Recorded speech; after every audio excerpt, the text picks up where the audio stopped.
Hello everyone, बिगासू classes में आपका स्वागत है। आज की क्लास में हम 15 क्वेश्चन करेंगे। कल का जो बचा हुआ क्वेश्चन था आज उसका एनालिसिस होगा। आइए क्लास को स्टार्ट करते हैं। यहाँ 16वां क्वेश्चन है। 15 तक हम प्रीवियस क्लास में चर्चा कर लिए थे। आइए देखते हैं। Inclusive education implies that EWS economically weaker section quota be made available only in government school. दूसरा है student with disabilities should be placed in a special school only. तीसरा ऑप्शन की बात यदि करें, तीसरा ऑप्शन है only English can be taught in government school. चौथा है all children irrespective of their ability be provide quality education. आइए इसका हिंदी भी देख लेते हैं। यहाँ पर दिया गया है कि समावेशी शिक्षा से अभिप्राय है आर्थिक रूप से कमजोर वर्ग EWS आरक्षण केवल सरकारी स्कूल में ही उपलब्ध करवाया जाए। यह तो गलत है। दूसरा है दिव्यांग छात्रों को सिर्फ विशेष विद्यालय में ही प्रवेश दिया जाए। यह भी गलत है। तीसरा है सरकारी विद्यालय में केवल अंग्रेजी भाषा पढ़ाई जाए। यह भी गलत है। योग्यता से परे सभी बच्चों को गुणवत्तीय शिक्षा उपलब्ध कराई जाए। यदि हम सही आंसर की ओर बढ़े तो चौथा जो आंसर होगा वह क्या होगा? यही सही आंसर होगा। आइए आगे चलते हैं। यहाँ दिया हुआ है while teaching a teacher should be a variety of way to represent the context of teaching। दूसरा दिया है reason teacher need to the adapt their pedagogy to suit diverse need of learner chooses the correct option। पहला option both A and R are true that R is the correct explanation of A। दूसरा both A and R are true but R is not the correct explanation A। 3 A is true but R is false। 4 number both A and R are false। आइए इसका हिंदी भी देख लेते हैं। यहाँ पर दिया गया है पढ़ाते समय एक शिक्षक को पाठ सामग्री को दर्शाने में विभिन्न तरीके अपनाना चाहिए। कारण 1 आर शिक्षक को अधिगमकर्ताओं की विविध आवश्यकताओं हेतु अपने शिक्षा शास्त्र को उनके अनुकूल बनाना चाहिए। सही विकल्प है। तो इनमें से देखते पढ़ाते समय एक शिक्षक को पाठ्य सामग्री को दर्शाने के लिए विभिन्न तरीके अपनाना चाहिए। यहाँ पहला दिया है ऑप्शन में A और R दोनों सही है और R सही व्याख्या करता है A की। A और R पढ़ाते समय एक शिक्षक को पाठ सामग्री को दर्शाने के लिए विभिन्न तरीके अपनाना चाहिए। यह तो सही है।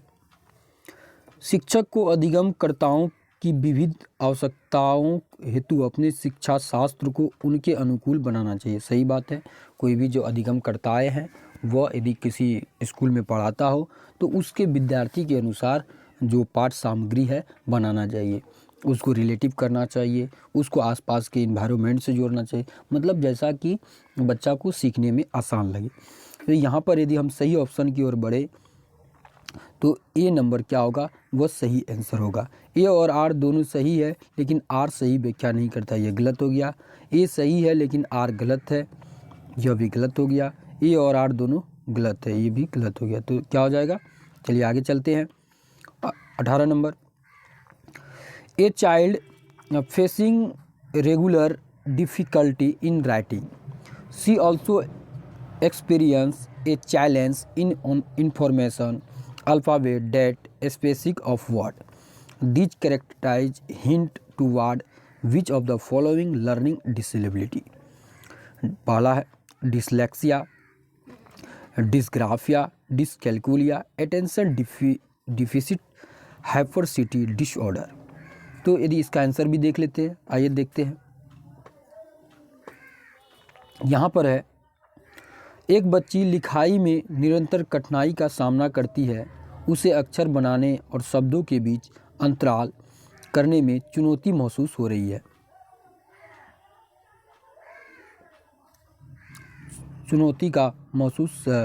है।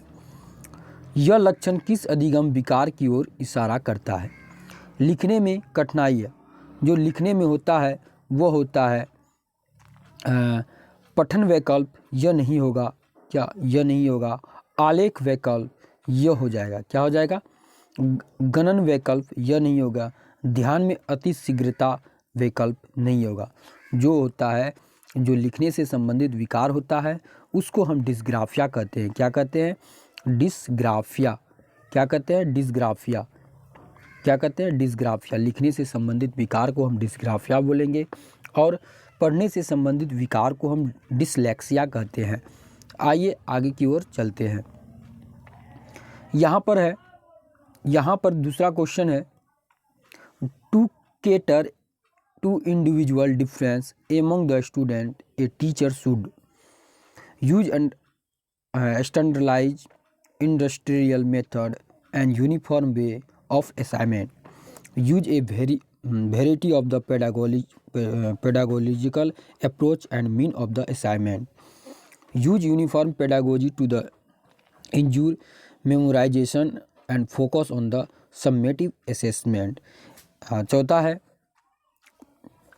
increase the number of paper, pencil, test and focus on recall. आइए इसका हिंदी भी देख लेते हैं।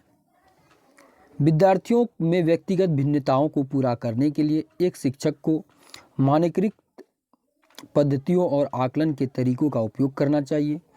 शिक्षा शास्त्रीय उपागमों और मूल्यांकनों के विविध संसाधनों का उपयोग करना चाहिए। रटन पर आधारित अधिगम को निर्धारित करने के लिए एक स्वरूप शिक्षा शास्त्र का इस्तेमाल करना, अध्यात्मक योग्यात्मक आकलन पर बल देना चाहिए। पेपर पेंसिल आधारित परीक्षणों की संख्या में वृद्धि करना और पुनः स्मरण पर बल देना चाहिए। यहाँ पर मानकीकृत पद्धतियों और आकलन के तरीकों का उपयोग करना था। स्टैंडर्डाइज जो होता है वह मानकीकृत या सेंसर नहीं होगा। रटन पर आधारित अधिगम को निर्धारित, यह तो पहले रटना पे बल नहीं देता है एनसीईआरटी। यदि पेपर पेंसिल आधारित परीक्षणों की संख्या में वृद्धि करना, पुनः स्मरण पर बल देना, यह नहीं है। तो यदि हम देखें तो इन दोनों में कन्फ्यूजन हो रहा था। यदि हम सही आंसर की ओर बोले तो हम ऑप्शन 2 की ओर जा सकते हैं। शिक्षा शास्त्रीय उपागमों और मूल्यांकन के विविध संसाधनों का उपयोग करना चाहिए। यही होता है विद्यार्थी में व्यक्तिगत भिन्नताओं को पूरा करने के लिए एक शिक्षक को जरूरी होता है। आइए आगे की ओर बढ़ते हैं। Which of the following is the essential characteristic of the creativity? Divergent thinking, impulsiveness, centration of thought, convergent thinking. जो मतलब क्रिएटिविटी होता है वो डाइवर्जेंट थिंकिंग को बढ़ावा देता है। तो इसका यदि हम इसका हिंदी भी देख लेते हैं। निम्न में से कौन सा सृजनात्मकता का अनिवार्य लक्षण है? अपसारी चिंतन, आवेगशीलता, सोच में केंद्रीकरण, अभिसारी चिंतन। तो अपसारी चिंतन को हम क्या बोल सकते हैं? डाइवर्जेंट थिंकिंग बोल सकते हैं। और यह क्या होता है? किसी भी बच्चे में सृजनात्मक क्रिएटिविटी को क्या करता है? प्रोत्साहित करता है। आइए आगे की ओर बढ़ते हैं हम। यहाँ young children construct knowledge and make the meaning through active exploration, play, active on material and experimenting, interaction with the peer and adult. आइए इसका देखते हैं हिंदी भी।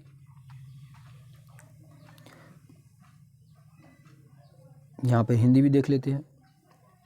छोटे बच्चे ज्ञान की संरचना और अर्थ किस प्रकार निकालते हैं? जो छोटे बच्चे होते हैं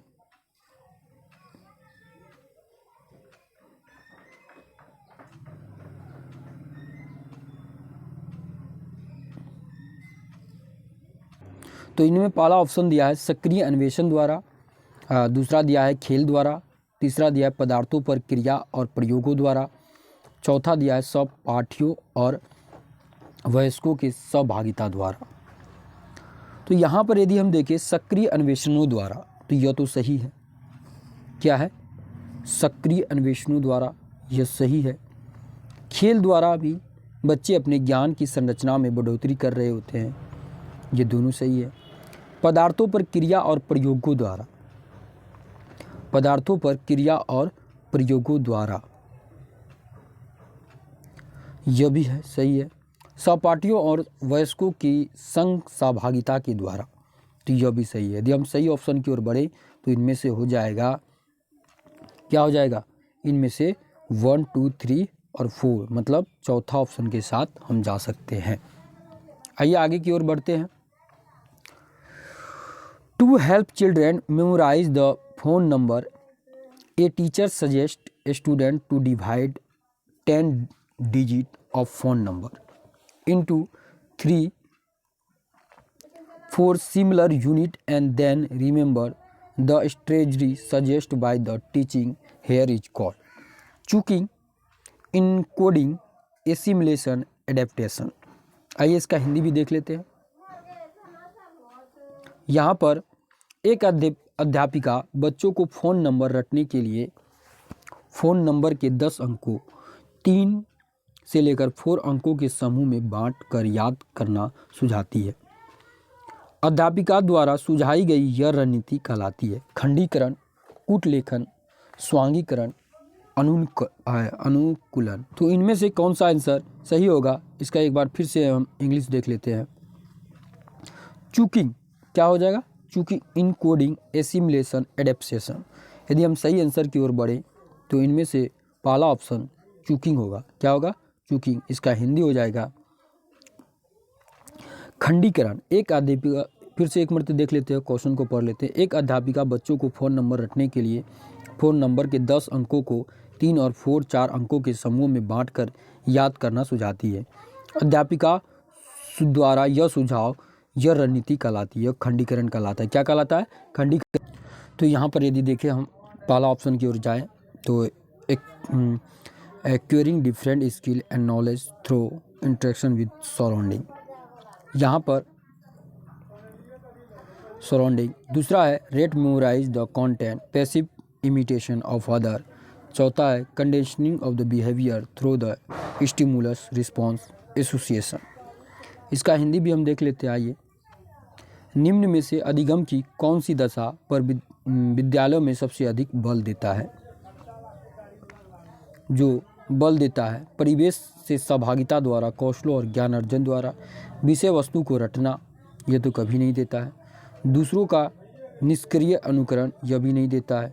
उद्दीपन, अनुक्रिया, संबंधों का व्यवहार का अनुबंधन। यह यदि हम सही आंसर की ओर बढ़े तो क्या हो जाएगा?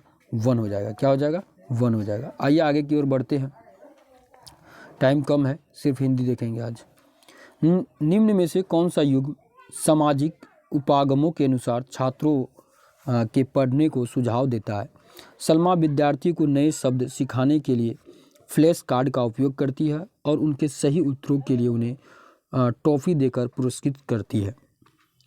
दूसरा ऑप्शन में यदि जाए, यहाँ पर दिया है कि परामती विविध प्रकार की पुस्तकें अपने विद्यार्थियों को पढ़ने के लिए देती है और जो विद्यार्थी एक विशिष्ट पुस्तक पढ़ते हैं उन्हें नियमित रूप से पुस्तक पर चर्चा करने के लिए कहती है। तीसरा देखते हैं, अरुंधति नए शब्दों का अर्थ समझने के लिए संदर्भ संबंधित संकेतों के इस्तेमाल पर बल देती है। चौथा देखें, रेखा अपने विद्यार्थियों को उन शब्दों को 5 बार लिखने के लिए देती है जो वर्तनी परीक्षा में गलत करते हैं। यहाँ पर यदि देखें हम तो यहाँ पर सलमा विद्यार्थियों को नए शब्द लिखने के लिए फ्लैश कार्ड का उपयोग करती है और उन्हें सही उत्तरों के लिए उन्हें ट्रॉफी देकर पुरस्कृत करती है। यह कोई मतलब सपोर्ट नहीं करता। यदि हम सही आंसर, परमति विविध प्रकार की पुस्तकें अपने विद्यार्थियों को पढ़ने के लिए देती है। जो विद्यार्थी एक विशिष्ट पुस्तक पढ़ते हैं उन्हें नियमित रूप से पुस्तक पर परिचर्चा करने के लिए देती है। यह सही आंसर है। अरुंधति नए शब्दों अर्थ समझने के लिए संदर्भ संबंधित संकेतों का इस्तेमाल पर बल देती है। रेखा अपने विद्यार्थियों को अपने उन शब्दों को 5 बार यह भी नहीं है। यदि हम सही आंसर की ओर बढ़े तो इनमें से हो जाएगा 24 का 2 और 3 जो कि 3 नंबर पर है। आइए सही आंसर हो जाएगा 3 नंबर। आगे की ओर बढ़ते हैं। यहाँ पर दिया हुआ है, एक शिक्षक के होने के नाते आप अपने छात्रों में समस्या समाधान क्षमताओं को किस प्रकार सुसाध्य कर सकते हैं। अपने विद्यार्थियों में डर की भावना पैदा कर यह नहीं होगा।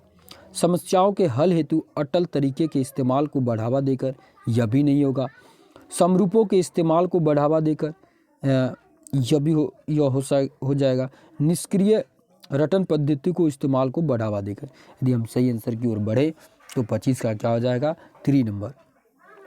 आइए आगे देखते हैं। निम्नलिखित में से कौन सा सार्थक अधिगम को सुसाध्य करता है। जो सार्थक अधिगम है उसको सुसाध्य करता है, मतलब सार्थक अधिगम को बढ़ावा देता है। कक्षा में संदर्भ रहित अधिगम को बढ़ावा देकर, एक समस्या पर विविध तरीकों से विचार करने के लिए प्रोत्साहित कर क्या हो जाएगा। रट्टा मारकर सीखने में प्रोत्साहित कर शिक्षक द्वारा श्यामपट्ट पर लिखे गए उत्तरों को नकल उतार कर यह नहीं होगा। तो इस सही आंसर की ओर हम बढ़े तो वह ऑप्शन नंबर 2 हो जाएगा। आइए आगे चलते हैं। अगर विद्यार्थियों अपने कार्य की सफलता को आंतरिक कारणों पर आरोपित करते हैं तो उनमें खाली जगह की भावना उत्पन्न हो जाती है। शर्म, गुस्सा, गर्व और उत्काष्ठा। इसका इंग्लिश भी देख लेते हैं एक बार।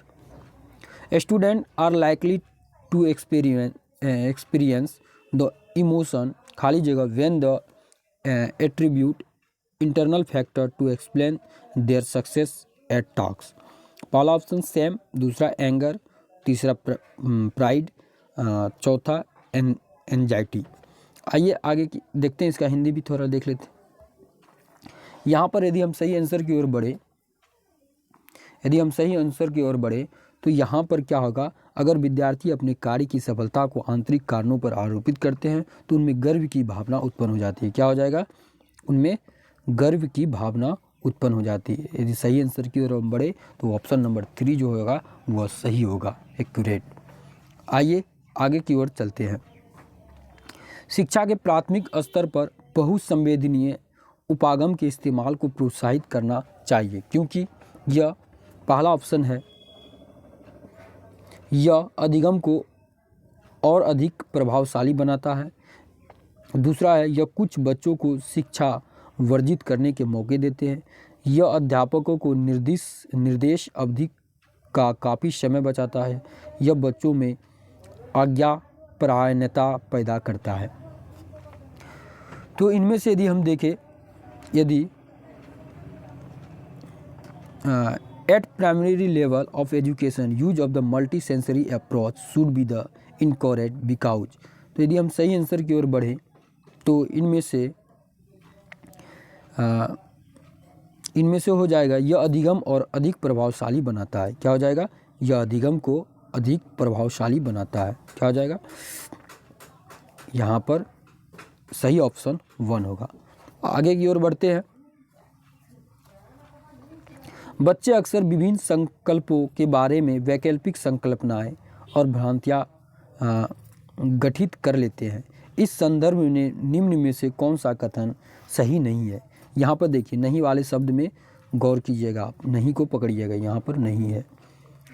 तो यहाँ पर पहला है, एक अध्यापिका को बच्चों द्वारा, पहला ऑप्शन, एक अध्यापिका को बच्चों द्वारा गठित वैकल्पिक संकल्पनाओं और भ्रांतियों को सख्त रूप से हतोत्साहित करना चाहिए। तो यहाँ पर यह तो नहीं है, यह गलत कथन है, तो हमको नहीं वाला ही खोजना होगा, वही सही होगा। तो यह तो नहीं है। दूसरा है, बच्चों और वयस्कों के वैकल्पिक संकल्पनाओं और भ्रांतियाँ बहुत स्वाभाविक है। तो यदि हम यह भी सही है। एक अध्यापिका को निश्चित रूप से इन वैकल्पिक संकल्पनाओं और भ्रांतियों पर गौर, यहाँ पर देखें तो गौर करना चाहिए, क्योंकि यह सीखने सिखाने की प्रक्रिया में महत्वपूर्ण है। तो यह भी सही है। तो इनमें से नहीं वाले बोल रहा है, तो यदि हम सही ऑप्शन की ओर जाए इसमें से इस कथन के अनुसार, तो इनमें से सही आंसर क्या हो जाएगा? 1 नंबर हो जाएगा। आगे की ओर बढ़ते हैं। निम्न में से अधिगम का कौन सा परिप्रेक्ष्य यह करता है कि ठोस प्रलोभनों और पुरस्कारों द्वारा विद्यार्थियों को सीखने के लिए अभिप्रेरित किया जा सकता है? तो इनमें से पहला है मानवतावादी, व्यवहारात्मक, संज्ञानात्मक, सामाजिक संस्कृति। तो इनमें से देख लेते हैं। View of the learning explain that tangible incentive and reward motivate student for the learning, humanistic, behavioural, cognitive, socio culture. तो इनमें से यदि हम सही आंसर की ओर बढ़े तो यहाँ पर व्यवहारात्मक हो जाएगा। क्या हो जाएगा? व्यवहारात्मक हो जाएगा। तो आज के क्लास में इतना ही। वीडियो अच्छा लगा तो हमारे वीडियो को लाइक कर सकते हैं और कमेंट कर सकते हैं। Okay, thank you watching this video. और इसका PDF पाने के लिए हमारे टेलीग्राम चैनल से जुड़ना ना भूलें। ओके।